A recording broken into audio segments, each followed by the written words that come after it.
Hello नमस्कार and welcome to Study IQ my dear friends. मैं हूं Prashant Mavani. I hope you all are doing good. आज 15 मई 2020 के financial news को हम विस्तार से समझेंगे।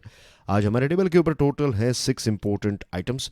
सबसे पहले बात करेंगे इकोनॉमिक पैकेज के बारे में, फिर एफएमसीजी आत्मनिर्भर भारत का मतलब क्या होगा, उसकी जो रूह है या फिर उसका जो मेन कोर है वो क्या है। मैन्युफैक्चरिंग के बारे में बात करेंगे, डब्ल्यूपीआई, और लास्ट में अमिताभ कांत साहब ने हाई वैल्यू टेक प्रोडक्ट्स के बारे में अपना ओपिनियन शेयर किया है। आगे बढ़े उससे पहले डियर फ्रेंड्स, स्टडी आईक्यू ने एक स्मार्ट कोर्स लॉन्च किया है। ये स्मार्ट कोर्स सिविल सर्विसेज की एग्जामिनेशन को ध्यान में रखते हुए भारत की बेस्ट फैकल्टीज ने मिलकर बनाया है। इसके ऊपर ईएमआई का ऑप्शन भी अवेलेबल है। ये ऑप्शन 20 मई तक ही वैलिड है, तो make the most out of this EMI option. ज़्यादा जानकारी के लिए आज ही हमारे मोबाइल ऐप को आपके फ़ोन में डाउनलोड करें। लेक्चर की पीडीएफ को डाउनलोड करने के लिए check out my Telegram channel. If you want to follow me, get in touch with me, तो ये है मेरा एफबी पेज। लेक्चर को दूसरे स्टूडेंट्स के साथ शेयर ज़रूर करें। वीडियो पसंद आता है then hit the like button and don't forget to subscribe to our YouTube channel. बात करेंगे economic package for bottom of pyramid के बारे में।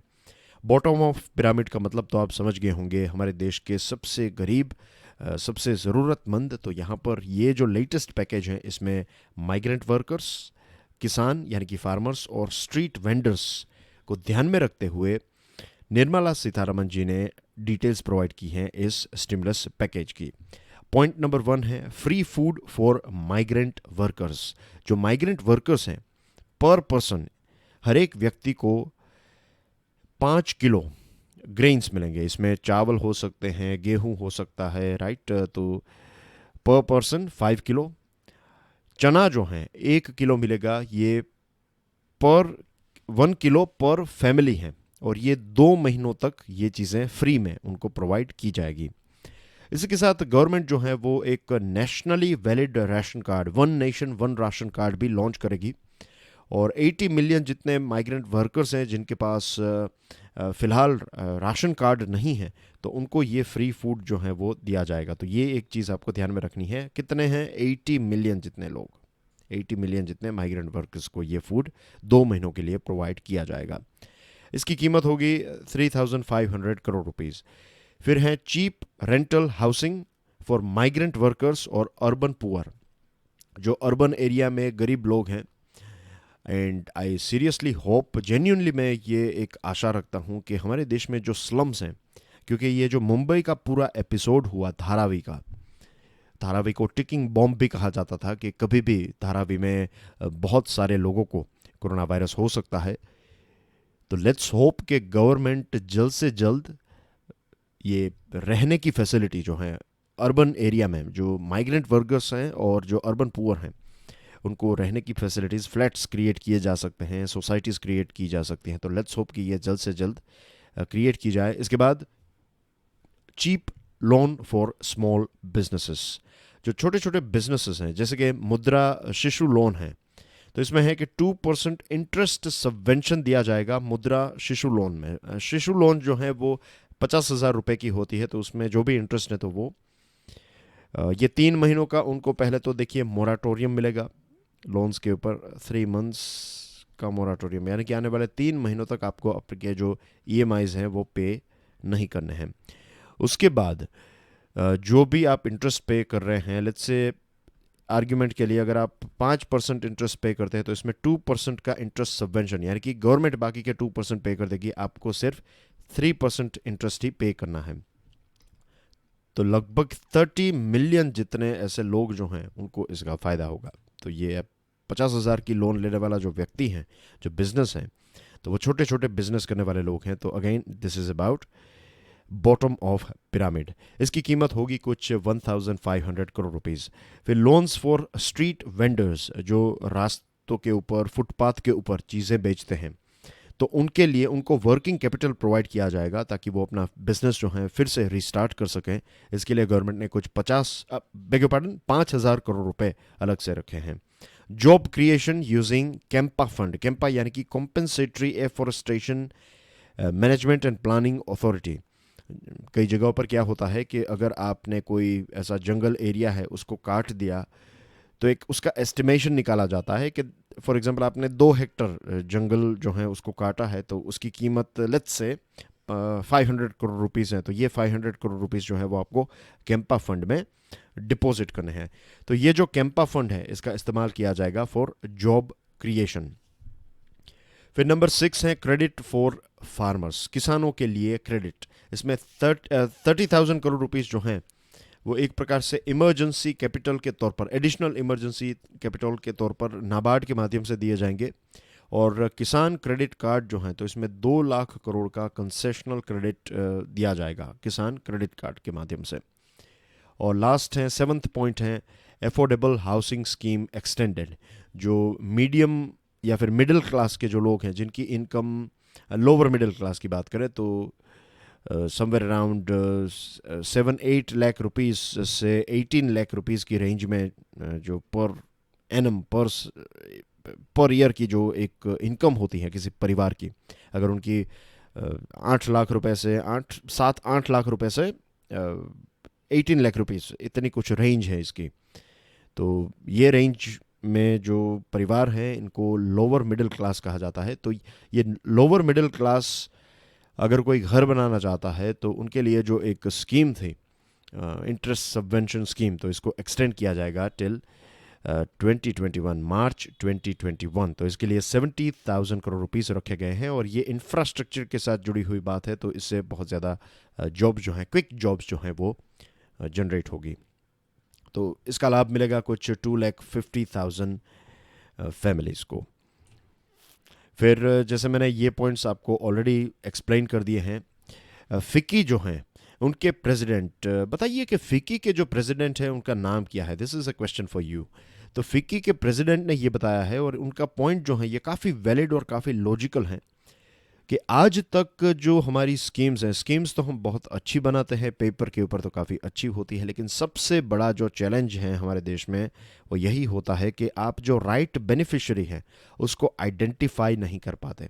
इसका कहने का मतलब ये है, इस वाक्य का कहने का मतलब ये है कि हमें पता है कि ये चीज़ जो है वो गरीबों के लिए है, लेकिन वो जो गरीब हैं, राइट, हर एक व्यक्ति तक, जो हम कहते हैं कि जो एक लंबी क्यू है उसमें लास्ट जो व्यक्ति हैं उन तक पैसे पहुंचने चाहिए, तो हर एक व्यक्ति तक चीज़ें जो हैं वो नहीं पहुंचती है। So that is the biggest challenge. तो इसको हम कैसे सोल्व करेंगे? ऐसा ना हो कि गवर्नमेंट की या फिर जो स्टेट मशीनरी है उसकी एक कैपेसिटी के बारे में हम जानते हैं, टू बी वेरी फ्रैंक, चाहे बीजेपी हो, कांग्रेस हो, जेडीयू, एनडीयू, व्हाटएवर, राइट, जो भी अलग अलग पार्टीज हैं, वी कैनॉट से कि 100% स्टेट मशीनरी जो है वो परफेक्ट है। भले ही आपके डिस्ट्रिक्ट कलेक्टर्स कितने ही पढ़े लिखे क्यों ना हो, रैंक 1 हो, रैंक 2 हो, इट डजेंट मैटर, वो एक ऑल टुगेदर अलग चीज़ है, वो एक एग्ज़ाम है। लेकिन रियल वर्ल्ड की बात करें, प्रैक्टिकल वर्ल्ड की बात करें, तो स्टेट मशीनरी जो है वो आज भी परफेक्ट नहीं है। इसी वजह से हमें इतने सारे गरीब लोग जो हैं वो रोड के ऊपर आज भी देखने को मिलते हैं। मीन्स स्लम्स हैं, तो क्या हमें नहीं पता है कि स्लम्स हैं? इतने सालों से हमें पता है। मीन्स सालों in the sense I am talking about not just few years, I am saying कि 30, 40, 50 साल से हमारे देश में स्लम्स हर जगह पर हैं। तो आज तक हमने क्यों इसको सॉल्व नहीं किया? क्योंकि सबसे बड़ा चैलेंज यही है कि आपको पता है किसको पैसे देने हैं, लेकिन उस व्यक्ति तक पैसे जो हैं, हर एक व्यक्ति तक पैसे नहीं पहुंचते हैं। तो ये पैकेजेस जो हैं, आई रियली अप्रिशिएट कि गवर्नमेंट इतने बड़े पैकेजेस जो हैं वो डिक्लेयर कर रही है, लेकिन अगर ये इम्प्लीमेंट नहीं हुआ तो ये सिर्फ करंट अफेयर का पार्ट बन जाएगा, रियलिटी में इसका कोई भी मतलब नहीं रहेगा। तो this is the most important thing, इसका इम्प्लीमेंटेशन होना चाहिए। फिर एक और इंटरेस्टिंग चीज़ है कि ये जो पैसे इंजेक्ट किए जा रहे हैं फ़िलहाल, लेट्स से कि I just give you one example, right, इससे आप समझ जाएंगे सप्लाई और डिमांड। मान लीजिए एक स्ट्रीट वेंडर है रोड के ऊपर, वो अपनी एक छोटा सा ठेला है या फिर एक छोटी सी जो एक कार्ट लेकर वो व्यक्ति चीज़ों को बेचता है। लेट्स से कि उनको 10,000 रुपये गवर्नमेंट के मिल भी गए और गवर्नमेंट के 10,000 रुपये से उस व्यक्ति ने थोड़ी बहुत चीज़ें खरीद ली और कपड़े हैं, लेट्स से कि कपड़े या फिर कोई भी चीज़ वो बेचने के लिए रोड के ऊपर निकल गया। लेकिन अगर उस चीज़ की डिमांड ही नहीं होगी तो क्या करेंगे? अगर जो ख़रीदने वाले लोग हैं, कस्टमर हैं, उनके पास पैसे नहीं है, जॉब्स नहीं है, तो फिर सप्लाई से कुछ नहीं होगा। We have to keep a fine balance. हमें डिमांड को भी स्टिमुलेट करने के बारे में सोचना चाहिए। फिच ने बताया है, Fitch is quite I not से हैप्पी, लेकिन फिच ने अप्रिशिएट की है इस बात को कि एमएसएमईज के लिए 100% गारंटी और फार्म सपोर्ट स्कीम्स जो हैं, ये दो इम्पोर्टेंट हाइलाइट्स हैं इस अनाउंसमेंट की।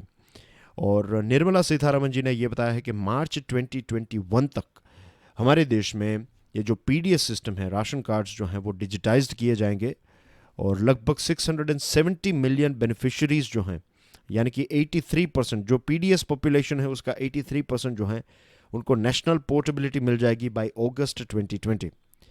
इसके साथ डियर फ्रेंड्स, एफएमसीजी की बात करें तो टॉप एफएमसीजी कंपनीज जो हैं वो उन्होंने गवर्नमेंट को ये बताया है कि we want to hire more, हम ज़्यादा से ज़्यादा लोगों को काम देना चाहते हैं, ज़्यादा से ज़्यादा लोगों को काम पर वापस बुलाकर ज़्यादा से ज़्यादा चीज़ें जो हैं वो हम पैदा करना चाहते हैं, प्रोड्यूस करना चाहते हैं, ताकि कंज्यूमर की जो डिमांड है उसको हम एडिक्वेटली सेटिस्फाई कर पाएँ। फ़िलहाल एफएमसीजी की कैपेसिटी कितनी है? सिर्फ 33% कैपेसिटी से ये ऑपरेट कर रहे हैं। इनकी रिक्वेस्ट ये है कि हमें 75% तक की कैपेसिटी, ग्रीन और ऑरेंज जोन में हमारी कैपेसिटी को 75% तक अलाउ किया जाए, और रेड जोन्स हैं जिसमें कंटेनमेंट एरिया जो है उसको छोड़कर बाकी का जो जोन है वहाँ पर 50 से 60% जितनी हमें परमिशन दी जाए। तो ये उनकी एक रिक्वेस्ट है। ओवर टाइम के बारे में भी हमने काफ़ी डिस्कशन कर ली है, तो उनकी एक ये जो एक न्यूज़ आइटम है तो उसमें ये भी है कि स्टेट रिस्पांस जो है ओवर टाइम का वो अलग अलग जगहों पर अलग अलग होगा। तो उनकी रिक्वेस्ट ये है कि ओवर टाइम और ये सारी चीज़ें जो हैं वो पैन इंडिया यूनिफॉर्म होनी चाहिए, इसमें एक स्टैंडर्डाइजेशन होना चाहिए। फिर है आत्मनिर्भर भारत। यहाँ पर कुछ इन्फोग्राफिक है, चलिए मैं एक्सप्लेन कर देता हूँ ताकि कुछ स्टूडेंट्स को शायद इसमें कोई डिफ़िकल्टी ना रहे। In a spot, overall FMCG market by sales, total FMCG sales को देखें तो ये मार्केट की साइज़ है 4.2 lakh crore rupees. Packet food और स्टेपल्स की बात करें तो 58% खाने पीने का एक डोमिनेंस है FMCG में, और जो हाइजीन प्रोडक्ट्स हैं, पैकेट फूड हैं, तो इनकी डिमांड जो है वो काफ़ी इंक्रीज़ हुई है। मार्च की बात करें तो कंपनीज जो हैं उन्होंने प्लांट्स को शट डाउन किया था, अब धीरे धीरे वो वापस बैक टू नॉर्मल आ रहे हैं। एवरेज प्रोडक्शन कैपेसिटी जो है वो 50% जितनी पहुंची है, और लोगों की बात करें तो 33% जितने लोग जो हैं फ़िलहाल यही अलाउड हैं, तो इतनी कैपेसिटी से वो ऑपरेट कर रहे हैं। Moving on to next item, Atmanirbhar Bharat. हमारे commerce and industry minister Piyush Goyal साहब ने आत्मनिर्भर भारत के ऊपर एक प्रकाश डाला है, जिसके बारे में हमने ऑलरेडी द हिंदू एनालिसिस में मैंने आपको ये समझाया था, लेकिन फिर भी अगर आपने वो मिस किया है, आई थिंक मैंने डेली फाइनेंशियल न्यूज़ एनालिसिस में भी इसके बारे में बात की थी, लेकिन I am not sure, I don't remember. अगर बात नहीं की है तो ये बात समझना बहुत ही इम्पोर्टेंट है कि आत्मनिर्भर भारत का मतलब ये नहीं है कि हम अमेरिका की तरह जो प्रोटेक्शनिज्म है उसको प्रमोट करेंगे। आत्मनिर्भर भारत का मतलब ये है कि वे सारी चीज़ें जो हम हमारे देश में पैदा कर सकते हैं उसको हम दूसरे देश में पैदा क्यों करें। आपको याद होगा कुछ समय पहले की हमारी डिस्कशन में मैंने आपको बताया था कि कैसे 1990s में, लेट 1990s में, समवेयर अराउंड 98-99 की बात है, जब हमारे देश में जो एपीआई हैं, जो दवाई बनाने के लिए जो एपीआई का इस्तेमाल किया जाता है, तो इस एपीआई को यहाँ पर प्रोड्यूस करने की पॉलिसी की बजाय उस टाइम पर यह डिसाइड किया गया कि पॉलिसीज़ हमने इतनी ख़राब बनाई थी कि सारा बिजनेस जो है वो एपीआई का चाइना में चला गया। तो एक ऐसी चीज़ जो हम यहाँ पर पैदा कर सकते हैं, अच्छी क्वालिटी में पैदा कर सकते हैं, तो उसको दूसरे देश में क्यों जाने दें, इज़न्ट इट? तो यही इसका मेन लक्ष्य है। इसमें हम किसी देश के साथ कंपटीशन में नहीं है, इसका लक्ष्य ये है कि जो चीज़ हम यहाँ पर पैदा कर सकते हैं उसको हमें यहाँ पर ही पैदा करनी चाहिए। और इट्स नॉट अबाउट प्रोटेक्शनिज्म और प्रोटेक्शनिस्ट एटीट्यूड नहीं है हमारा। हम चाहते हैं कि हम दुनिया के साथ एक स्ट्रेंथ की पोजीशन से हम डील करें। आप किसी भी डील में अगर जाए, दिस इज जस्ट इम्पोर्टेंट, ये देश के ऊपर भी इम्प्लीमेंट है। आप ऑब्जर्व कीजिएगा जियो पॉलिटिक्स को, डिप्लोमेटिक वर्ल्ड को। अगर आप किसी देश के साथ नेगोशिएशन करना चाहते हैं, तो अगर आप एक वीक कंट्री के तौर पर नेगोशिएट करेंगे और दूसरा जो कंट्री है वो स्ट्रॉन्ग बन के आपके साथ नेगोशिएट करेगा, तो सबसे ज़्यादा फ़ायदा स्ट्रॉन्ग का होगा, वीक का नहीं। तो इक्वल बनकर हमें देशों के, हर एक देश जो है वो यही कोशिश करता है कि वो हर एक क्षेत्र में इक्वल बन के या फिर एक स्ट्रेंथ की पोजीशन से चीज़ों को नेगोशिएट करें, तो हम भी ये क्यों नहीं कर सकते? Of course we can do it. इसके साथ जो फैक्ट्री ऑफ द वर्ल्ड हम बनना चाहते हैं, तो इसमें हम दुनिया के लिए पीपीई किट्स पैदा करेंगे, मास्क पैदा करेंगे, सैनिटाइजर्स में हम डोमिनेट करना चाहते हैं, और हम कर सकते हैं क्योंकि दवाइयों की बात करें तो पैरासीटामोल, HCQ जो है हमने 120 कंट्रीज़ तक पहुंचाई है, और इसमें से 40 ऐसे देश हैं जिसको हमने फ्री में ये मेडिसिन पहुंचाई है। मैन्युफैक्चरिंग की बात करें तो मैन्युफैक्चरिंग की परमिशन तो मिल गई बहुत सारी कंपनीज़ को, लेकिन जो उनकी कैपेसिटी है वहाँ तक ये नहीं पहुँच पाए हैं, राइट। जो उनकी एक्सपेक्टेशन थी उससे काफ़ी बिलो वो अपने आप को पा रहे हैं। ऑटो की बात करें, steel, cement, component makers, engineering companies हैं, तो बेरली 20% जितनी प्रोडक्शन कैपेसिटी पर ये ऑपरेट कर रहे हैं, और डिमांड जो है वो फ़िलहाल नहीं है। लेबर अवेलेबिलिटी के भी इश्यूज़ हैं, और फिर जो नए सेफ्टी और हेल्थ एंड सेफ्टी को के जो नॉर्म्स हैं जो आपको फॉलो करने हैं, तो ये सारी चीज़ें जो हैं वो काफ़ी सारे बदलाव इंजेक्ट कर रही हैं।